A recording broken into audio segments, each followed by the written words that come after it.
Hello, and welcome to episode 3 of Tales from the Front Lines of Wellness. Today, we are meeting with my friend Alicia Oglesby, who is the Assistant Director of College Counseling at McNamara High School. And I've known her for a good long while, and she was the counselor at KIPP DC before this, but I know her from Emerson Prep, and if you know, you know. Today, we're going to talk about supporting diversity in schools, which, if you know anything about me, you know that I am really interested in and dedicated to making a level playing field for all students. And since I teach yoga within the restorative justice, loosely, context, so instead of traditional discipline, we do yoga and mindfulness. And so just giving kids tools. And so I thought Alicia would be the perfect guest to talk about the larger context of diversity and a direction we should be going in to be supportive. So welcome. Thank you, Dana. Thanks for having me. Well, you are such a fun person to talk about complex issues with. Thank because you really think about them, and in my experience, you're not reactive, you're just engaged, which is really awesome. Yeah. So let's just kick it in. Okay. How did you get into this job? Oh, so let's see. That's really a long story within itself. I think what I typically tell people who ask me about my profession is that it really started in high school. So in high school, I went to a magnet school in Philadelphia, a really large public magnet school. And I wasn't doing very much outside of school. I was doing a lot of homework, taking a lot of tests, trying to do well, keep my grades up. And my mom wanted me to be more involved in the community. And she's a teacher. She is a teacher. Mm-hmm. Yep. And so she got me involved in peer mediation with this organization. It was it might have been a little religious, wasn't too far from my high school. So she got me involved in that, and I loved it. I was trained on peer mediation and how to help friends, how to help other students from other schools, that sort of thing. And so when I got to college, I decided to major in psychology, which is the stereotypical, I want to help people kind of philosophy about what I wanted to do with a career. I didn't really know at the time. But I've always been working with other people to figure things out, help them figure things out. And so when I was at Howard, I did a lot of community involvement with various, nonprofit organizations. And I got into counseling professionally after graduation. So I was working with students. I went back to Philly, working with students throughout the Philadelphia public school system with all sorts of issues, relationship issues, friendship issues, issues with their parents, all sorts of things. Eventually, I got to the point where I felt like I wasn't having enough impact. Mm-hmm. And I knew I didn't want to be a teacher, right? So I saw my mom and how much she worked every day, every night, every weekend during holidays. It was too much. And it was stressful, and I didn't really feel like she was getting the respect that she deserved. So I didn't necessarily it wasn't a great example of what teaching She's going to be like. delighted to hear this. She's going to be like, really, Alicia? That's what you say? But yeah, she was stressed out. Right. She was stressed out. But I love the education environment. I love being in the school. I love being able to see the students every single day, for them to just be able to drop by and say hi to me. And so I did a lot of soul searching. I did some career development stuff while I was in my graduate program in Philly. And I stumbled upon school counseling. So the school counseling of today is very different than the school counselor I had when I was at Central in particular, back in the 90s, and somewhat in middle school too during that time. it was really a place for the students who were in trouble to see the school counselor. If something was wrong, that's when you went to see the guidance counselor. I remember that. Yeah. So I didn't really have a good example of that either. But when I started going through this like career development phase that I was in, I realized that the profession had changed a lot. And so I said, okay, this sounds like something that I probably could be happy with. So I got certified, and then I got hired by Emerson. Good old Emerson. Good old Emerson. I'm teaching yoga there right now. Are you? I love those. It's all the girls. I love those kids. They are so, they will forever be awesome. I'm just going from teaching kids to teaching teenagers, and I could not start with a better group. Really? They're engaged and they're like interested. Good. Anyway, good. I love I'm going to have to bring you to McNamara, honestly. Yeah. No, like seriously. Yeah. Yeah. Okay. All right. So we are going to talk about race. We're going to talk about opportunities and community, community resources. It's really challenging to talk about race, I think. It is. I was just reading an article where someone said that all white people are sort of, because we're supported by racist culture, we're all sort of inherently racist. Right. And so I've been trying to let that idea inform me, but not limit me. Because what I really want is to be a good and useful and positive person. Yes. So, and I think that money and resources is at the heart of the problem. And I'm really hesitant to say the word class, because I feel like that's a really loaded word. And when you say it's not race, it's class. Right. Then class can also mean quality to people. Right. And that really bothers me. Right. So, but I think a better word is cultural currency. Okay. So, I had a really rough upbringing. Okay. And it was the 80s, and it was DC, and it was crazy. But, and there was a lot of trauma that happened because of poor choices that I made, but I had the cultural currency Right. to find opportunities that helped to lift me. Right. And that's part of what I am so dedicated to creating, is that cultural currency that is a little more even-handed for kids. So specifically in schools, to me, that is funds. And you can even look at it across like the DC public school, like gamut. Different schools have more money from the PTO. Right. DC, I feel like, tries to be pretty even-handed across the board. Yeah. But then different schools have different levels of parent participation, Yes.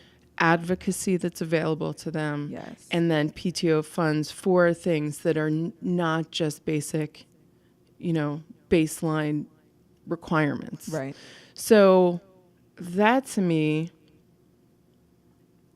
is, you're already starting these kids off with a disadvantage, like a whole slew of disadvantages. Yes. And then expecting them to meet the benchmarks by the people that have had those advantages. Exactly. So I think that is the heart of what I want to talk about today, is how can we reset people's expectations for kids that are literally trying to reinvent the wheel every time they are a success story. Right. How can we extend that cultural currency outside of our own direct experience? What tools are you using? How do we foster that system-wide? Yeah. So that's tough. I think that is just even thinking about what that means for the work that we're doing every day. And the work that we're intentional about feels overwhelming, just like thinking about undertaking that. But I think that, we've got to start somewhere. And I do believe that some places and some schools in some districts around the country are getting it right. And there's a lot that we can learn. From where? Oh, man. I think there are some school districts on the West Coast that are getting it right. I think it's probably few and far between, maybe some areas in New York City, but even, that's a little dicey.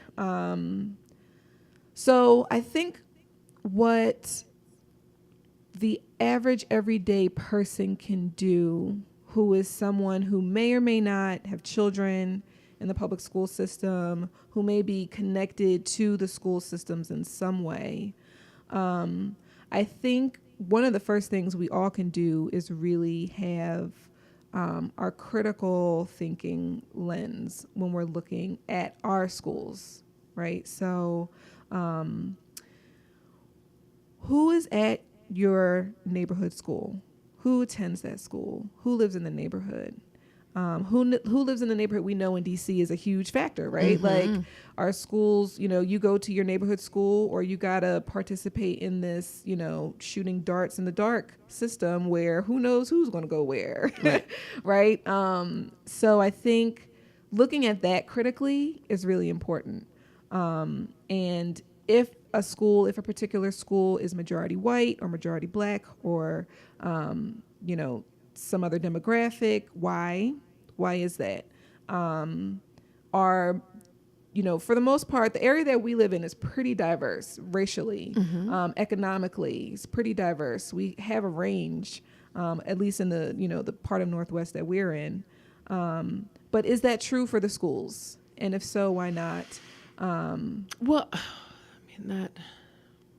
I hesitate to bring up gentrification. Okay. Well, because that's a whole nother conversation. It is.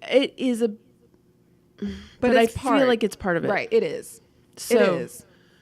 And I feel like you cannot argue that when people with money move into a neighborhood, yes, the quality of the school increases. Right. But the flip side of that is then the people that have lived there right. can no longer afford to do so. Right. So I feel like that's a little bit of a pitfall in the conversation as a whole. If people with money feel like they're coming and contributing, right, and then we're like, well, that's still not good because the property value now right. is unapproachable for everyone else. Right. So you're still just serving your community. Right. So that's... Yeah. And I mean, so how can we... Because the thing about it is, like, let's take Wilson, for example, right? Wilson High School is in Tenleytown area, large high school, large public high school. It's huge, right? Academically, fantastic school. They prepare their kids really well for whatever those kids decide to do after high school. Most of them go to college. So you either have to live in Tenleytown, right? Or you have to have a good shot in the lottery, right? You have to be... One thing that they've done in DC is they track schools. Like our track goes to Wilson. Oh, okay. And that is really like fiercely defended. Okay. Because it is a good school. Like everyone wants their kids to go to the west side of the park. Right. Everybody wants that. Right. But and there's the heart of our problem. We have Roosevelt. Right. That's, 13th and Allison. Right down the there. street. Yep. We have Bell. Right. And everybody's like, oof. Right. No. Right. So there it is. Right. What do we do then? Right. How do we improve Right. those schools so people see them on par as Wilson? Right. And part of it is, as a parent, right? We're both parents and we know what it's like to make choices for our kids' education. And so then it becomes a matter of parents having to intentionally send their kids to schools that they might not otherwise send them to. Because everybody benefits in some way, but it's hard to see that in the immediate because you're like, well, Roosevelt isn't Wilson. Right. I mean, there are still shootings. Right. Outside of those schools. Right. So I get it. As a parent, Of course. I get it. Of course. So then let's talk about, because this is where my husband comes in. So we've been talking about the integration of different cultural styles in schools. Okay. And so Emerson was, it was a very specific type of wealthy, white kid, and it has been integrated Right. pretty aggressively. Absolutely. And those are my kids there. Right. I love those kids, Right. and I have seen them perform unnoticed kindnesses with the kids that are really soft, that come from really soft backgrounds. Absolutely. And but one thing that they are struggling with is the culture of loudness, the culture of cursing, Okay. the culture and when we first started talking about it, he was like, you know what Alicia would say? Of course. She would say that that style of communication is their home language, and so we should treat it like as if it were Swahili, as if it were like a proper language that we have to acknowledge. Right. And I think that is exactly right. But I feel like that is sticking in people's comfort. It's a needle in people who really value civility. I mean, that Quote, sounds really unquote, judgmental. civility. Yeah. But like in polite society. Right. And my view is if we're not giving these kids opportunities and places to learn and to practice, Right. this issue is never going to go away. Right. This is just going to always remain Exactly. a problem. Exactly. Where we're like us and them. Right. So how do we adjust people's expectations in every role? What's the easiest, what's the best, most effective way to say to those kids, well, you can't be screaming fuck in the Right. hallway Right. by the principal. Right. Like, that's not a thing. Right. And to maintain that. So the thing that just springs to mind for me in the moment is like restorative justice. Okay. It is a powerful tool. I agree. It is an alternative that's based on communication and participation and being, like in it. But it takes the whole ecology of a school to support it and to make it work. Right. And so I think that's the same thing with supporting diversity, is that people have got to get over saying, my way is where you're coming to. I'm already starting Right. at the correct point. Yeah. So get over here or get the fuck Exactly. out. Exactly. So what's your take on that? Yeah. Well, I think your husband is right in his assessment of how I would respond to that. And in working at Emerson for 3 years and being a part of that culture and a part of wanting to shape and shift that culture, there is a lot of finger pointing, in the sense that, like you said, there's a standard value and these standard expectations of behavior. But I believe that we should be meeting a baseline of what is considered civil. Okay. So, and I agree. I think that a lot of times what was happening was, or what is currently happening, is that the white administrators and the white people in charge dictate the culture, right? Based on their experience, based on their lived experience, based on, their upbringing, based on how they are socialized.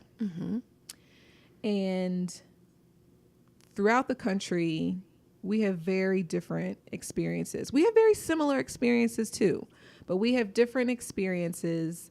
The experience of the black girls from Anacostia are going to be different than the white boys coming from Bethesda, right?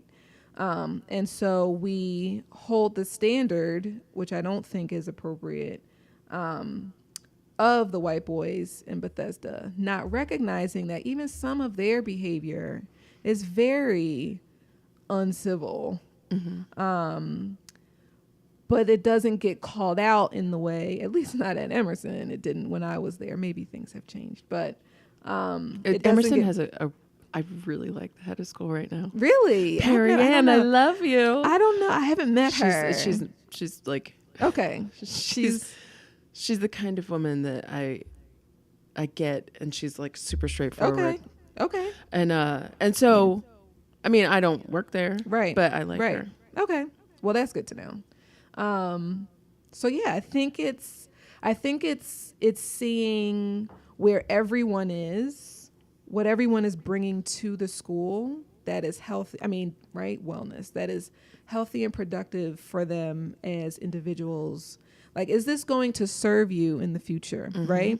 When I was there, I had wonderful relationships with most of the students.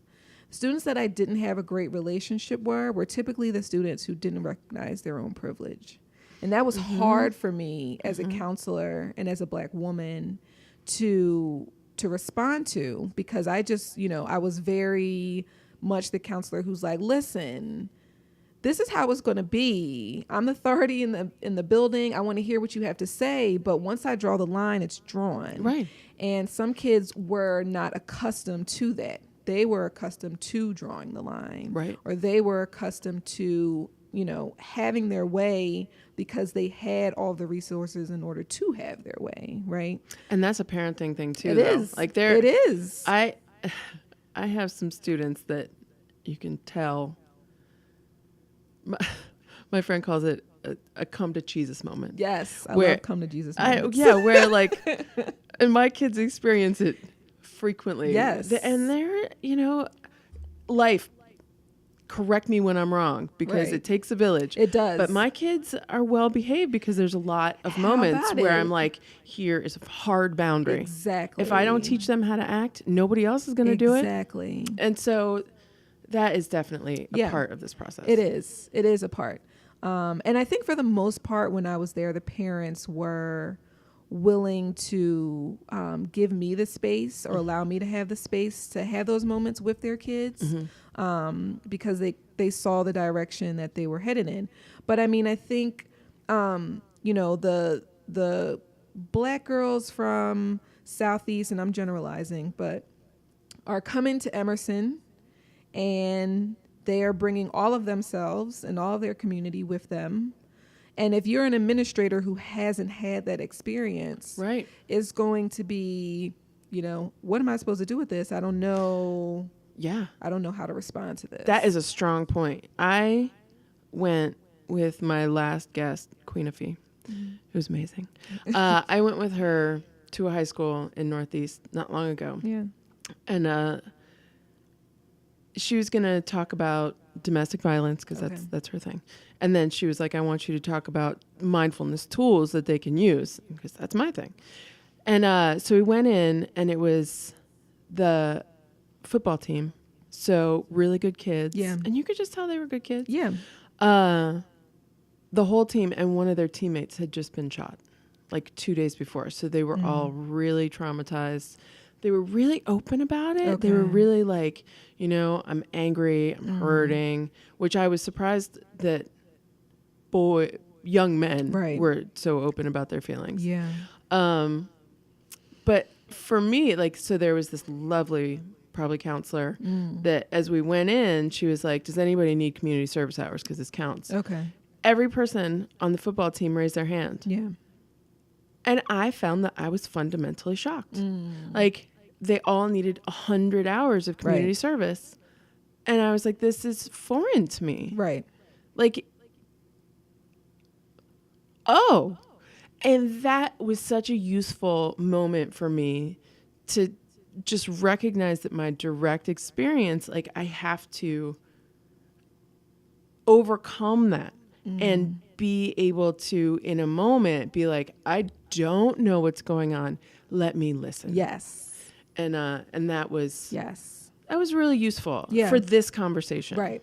And I think that, I mean, you're bringing up a point that I think is really, really important to make, that in the moment you gave yourself permission to pause and observe and listen and try and understand, where I think too many people, particularly people in positions of authority and people in positions of privilege, jump into the role of, I know what's best. Right.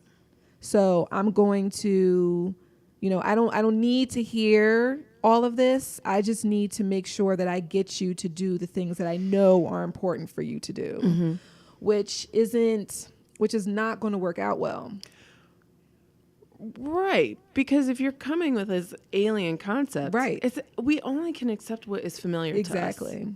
All right. So that's moving on to my listener question. Okay. So,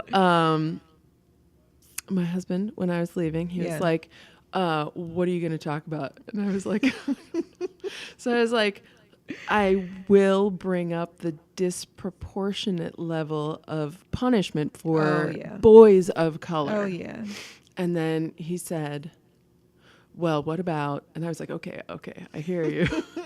I was like, I can't right this second, but please send me an email. Yes. And I will, I'll bring it up so that then we can talk about it. Awesome. So he says that he starts it off, okay, code switching. Traditional puritanical white culture has told us we should have a very specific set of behavior parameters to avoid in public. Oh, I think we're jumping back to that last conversation. Yeah. But then I do also want to, it's sort of the same. Okay.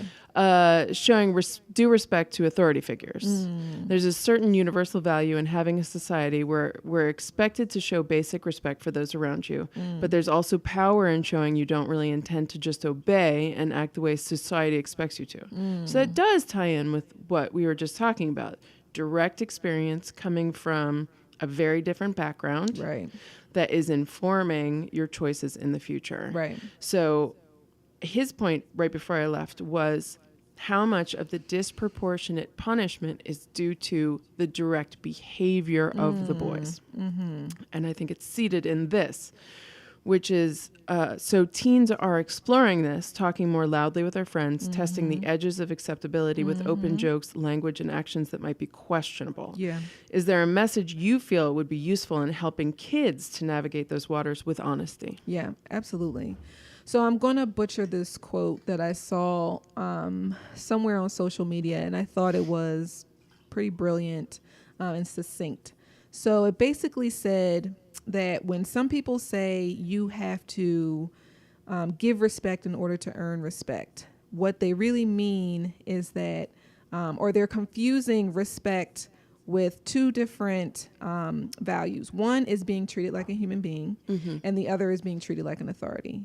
So essentially they're saying, if you don't treat me like an authority, I'm not going to treat you like a human being, which is what I think unfortunately happens a lot of times. And I don't think that people are necessarily intentionally trying to dehumanize other people. Right. But I think that it does happen. And so children are incredibly perceptive from the earliest ages to the wacky teenage years.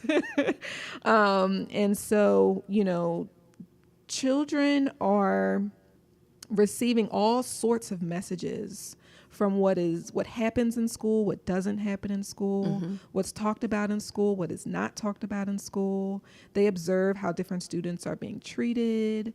So they're internalizing all of this without necessarily, the intention doesn't necessarily matter because they don't know what that intention is, right? They can't see inside of other people's minds and hearts. But what they can see is what's happening in the school. And I think that because there are these gaps in understanding and these differences in upbringing and family culture and all these other sorts of things, that we're coming to these schools and we're finding ourselves in these buildings together, misunderstanding each other left and right. And because the people who are in charge are who they are, they get to decide who gets in trouble, who gets suspended for this, who just gets written up, right? Like, I mean, without putting Emerson too much on blast, there were some times where I did, as the counselor at the school, have to step in and say, hey, this other student did the exact same thing last semester and we responded completely different. Why do you think that is, right? And it was good for the community at the time. The people involved and the people in charge were willing to have that conversation and look at themselves and how they dispersed consequences and disciplines. Right. They were able to do that. But had we been at a school where the principal or the head of school said, listen, these are my rules and this is how I'm going to implement them, it would have been a completely different story. And I think that's the case the majority of the time. I do too. Yeah, I don't know. So here we're going to bring up Alicia's book. Ooh. I want you to buy this book, Interrupting Racism. You wrote it with Rebecca Atkins. Yes. Rebecca works in central office in around Chapel Hill, North Carolina. Oh, so nice. She's down there doing the director of school counseling for public schools in her area. Oh, that is because North Carolina. North Carolina. That's all you have to say about that, right? Yeah. I love North Carolina. Yeah. I mean, we just have a lot of work to do. We have a lot of work to do. So what are the biggest challenges you face in your job? My job is pretty sweet in that I'm very privileged in my position and in my particular school that I'm working with kids that have a lot of privilege, right? A lot of economic privilege, right? Which makes things, honestly, it makes things a lot easier, right? In some ways, as opposed to students whose parents are barely getting by. So I think our struggle is the anxiety. I think because our families are so aware of all the options and the choices, and our students are pretty high achieving.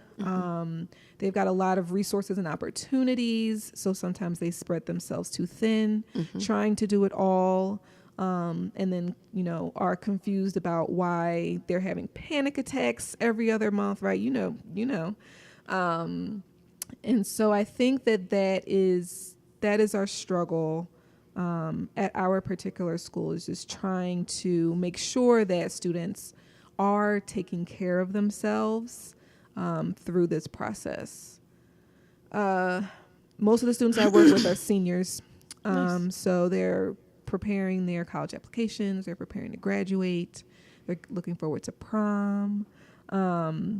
So I think the mental health aspect of it is what we're really trying to make sure we're intentional about.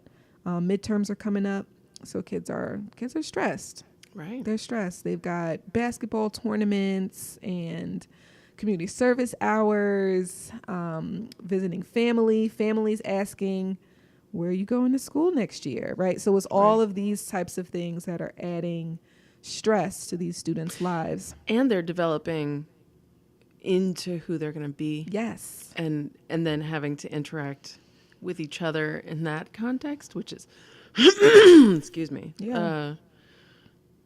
hard. Because it feels like that's who you're permanently expected to be. And, poor things. I don't know. Like, you just, you end up just so different than what you think you're going to be. But it's hard to tell them that's what happens, right? It's like, I'm pretty different than I was, my freshman year. As an aside, I'm Facebook friends with a fair number of people from high school. Okay. And I'm pleased to find that they ended up not being like horrible. But that was the thing. In my high school, there were like serious race problems Yeah. in my high school. Okay. And my particular pot smoking, Ooh. God, should I not say that, No, I think group it's in okay. high school Yeah. It was a long time ago. was really diverse. Okay. And so I think you can sort of see the seeds of like the people that are going to go on to do really interesting things or really flexible growth things, and then Yes. people that just take that path. Right. So were you surprised? No, I mean, I would say my whole friend group from the day they've gone on to do. I dropped out of high school. Yeah. So, for the record, Right. I don't know why I'm coughing so bad. I'm back. Okay. But yeah, we were like the Breakfast Club, kind of. Okay. Like the detention kids. Yeah. I'm sure not all of them went to detention, you guys, but but like the ones that were like, oh, okay, Right. maybe I should stop talking. Let someone else talk. Anyway, enough about me and the high school I dropped out of. It all lends itself to where we are today. That's right. The what's the line of success? It looks like a loop-de-loop. Exactly. It goes all over the Thank place. God. Look at you now. Look at you. I've got a Doing podcast. big, awesome things. Dana. It's That's right. awesome. That's right. Yes. I mean, that just goes back to yoga. Like we set our own footsteps forward. Yeah. All right, let's talk about some tools. That's one of the things about this podcast. Okay. The heart of it is trying to get resources for people. We like to create solutions for people. So what are some resources that people can use to move forward, to implement these ideas in their own lives? Yeah. DC prides itself on being an incredibly liberal area, which I have mixed thoughts about that. But I think because so many people in the district are really involved and committed to issues, whatever those issues are, there are so many ways that people can get in touch with or find a community that is going to help educate them, that is going to get them involved in any way that they want to be. So one of the things that I often see is just really on social media. So Facebook or like Eventbrite invitations to community gatherings. I mean, they're happening all the time in the district. There's a huge Black Lives Matter, like a chapter, I guess you could call it, in DC, that if you just type that in to Google and search it for DC, all of their events and, all of those sorts of things will pull up. And that's a great way to get educated, because I think there's a good amount of listening that people need to do in order to really get better at implementing some of these ideas in their life. And I think that once you start to, I think even just recognizing that the system is skewed to benefit. And I have lively discussions with people in my own family and my own life that they feel like affirmative action isn't beneficial. Right.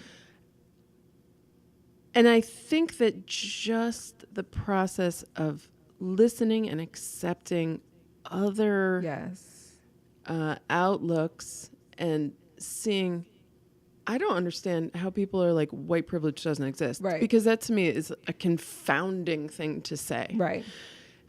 And just listening to people when they're like, but it's challenging. I had an argument with someone in my family that ultimately I don't talk to anymore because he feels so strongly that white privilege doesn't exist, that he's willing to not have a relationship with me, to not talk about it. Wow. And I don't think there's a lot we can do with people that are in that position. I agree. But for everyone else, you guys, find a person to listen to and listen to. Yes, find a person to listen to who knows what they're talking about. Right. Like there are people out here who want to have these conversations and want to get involved. So, like for example, there was protests are like brunch in DC. So it's like every Sunday, right, there's a protest of something happening. And so we went, I took the kids to the protest over the summer for...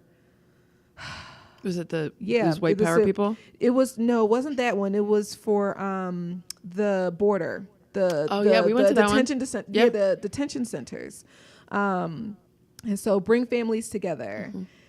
Tons and tons and tons of people out there, right? There's materials being handed out. There are people to make connections with. I mean, this is what happens in DC. So there's no reason why people can't continue to move in this direction if that's the direction that they are really committed into going in, right? Like I can drive through Mount Pleasant and Columbia Heights and Friendship Heights, and I can see the Black Lives Matter signs, the Bring Families Together signs, the, all people are welcome here signs, right? But we've got to do more. Well, that is the interesting thing, just to go in that direction. Yeah. What I think you're a little bit implying, 53% of white women voted for Trump. How about it? And so it's one thing to say I am an ally to diversity and not do anything. Right. Yeah. So, one thing, Mount Pleasant is really diverse. It is. I feel like the conversation is very open there. Yeah. But I would counsel my ladies, like, it benefits our own children. Right. To embrace this inevitable transition. Yes. It's not going to happen. It's going to happen. Right. It's going to happen. So let's have a say. Let's have a seat at the table. Right.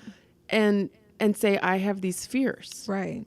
I don't want to do it wrong, so I'm not going to try at all. Right. That is it's hard because sometimes I'll say a thing, I'll be like, oh, I think that was racist. Mm-hmm. And fortunately for me, I get the benefit of a doubt because, 99% of the time I'm trying to say, I don't know, I'm trying to learn. Right.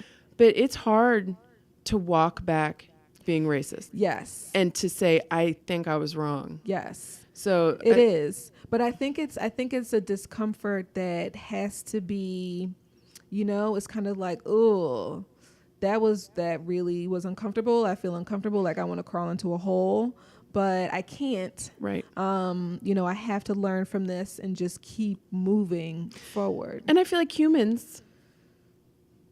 people of color just want to see that people are trying. Yeah. And, I love The Root. Yeah. The Root. The Root is fun. It is. They've run out of patience for white people. Yes, it's written for Black people and by Black people. And so sometimes I'm like, I'm just popping in, you guys.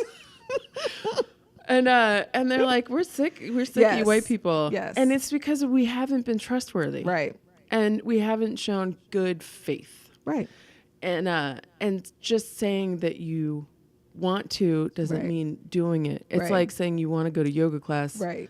And then not going. Yeah. You don't still get credit for it. Right. So and even through that, like, even though we feel that way, and people of color feel that way, we still want y'all to do the work. You know what I mean? Right. Even when we're like, I can't, I'm not willing to like participate or, have this conversation right now or teach or any of those things, we still see you and that you're trying to do the work. Right. And that is a really interesting thing that I think that people that are starting the work want. Is they want to be handheld. Yeah. Oh, yeah. And they want a cookie and they want a They want to be star. like one-on-one educated. Right. Yes.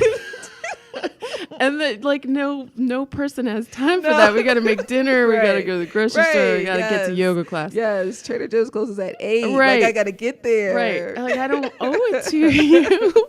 You gotta like look for resources, and the resources are out there. They are, and the education is out there, and the inspirational speeches are there. Yes, and so that is my advice for my other white friends. Yeah, that have those lovely signs. All are welcome here. Yes, the signs are nice. They're like they show intention. They do. And sometimes intention is where you got to start. Sometimes I say that with yoga all the time. Like I have a friend who I just started a class called Misfits Yoga for people that are like stiff and grumpy and like don't do yoga. They don't know how. They don't want to learn around people. Right.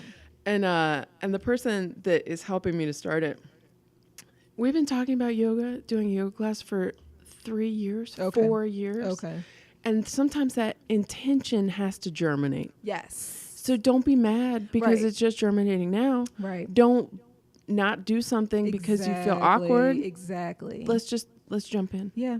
Jump in. All right. Well, let me see. I'm going to wrap it up because I feel like we've hit all the high points, and I'm going to end this podcast the way I end them all, which is how I end all of my yoga classes, which I say the definition of namaste is that the energy that makes me a living being and not a corpse animates both of us. So when you say namaste, you're just saying, I see that we're the same. I see you. And so namaste. Thank you for a great show. Namaste.